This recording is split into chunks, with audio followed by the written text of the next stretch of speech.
ప్రతి కార్యక్రమం కానివ్వండి, లేకపోతే ప్రతి సర్వీస్ కానివ్వండి చార్జబులా? చార్జబుల్ అన్ని ఫ్రీయే. అన్ని ఫ్రీయే. అంటే మనకి సీనియర్ పిరమిడ్ మాస్టర్లు లేకపోతే కంటిన్యూగా ధ్యాన మహాయాగాల నుంచి అంటే చక్రాల నుంచి, యజ్ఞాల నుంచి వచ్చిన వాళ్ళందరికీ ఒక ఐడియా ఉంటుంది. కొత్తగా ధ్యానంలోకి వచ్చారు, లేకపోతే కడతాల్లో అసలు ఏం జరుగుతుంది 11 రోజులు తెలుసుకోవాలి అనుకునే వాళ్ళకి తెలియదు. సో కొంతమంది ప్రతిదీ చార్జబుల్ ఏమో అని అనుకుంటూ ఉంటారు కదా!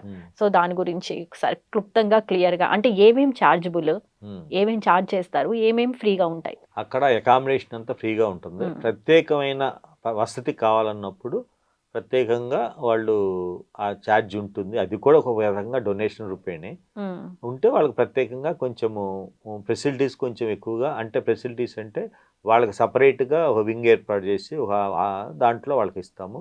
ఎక్కువ మందికి మేము అందరికి ఇచ్చేది కూడా దగ్గర దాదాపు 10,000 మందికి అక్కడ ఫ్రీ అకామిడేషన్ ఉంటుంది. అది కూడా మంచిగానే మనం చేస్తాము. కిందేం ఉండదు. వాళ్ళకు కూడా మంచిగా బల్లలేసి వాళ్ళకు కూడా కార్పెట్ వేసి కూడా ఇదవుతుంది. వాళ్ళకి బాగుంటుంది.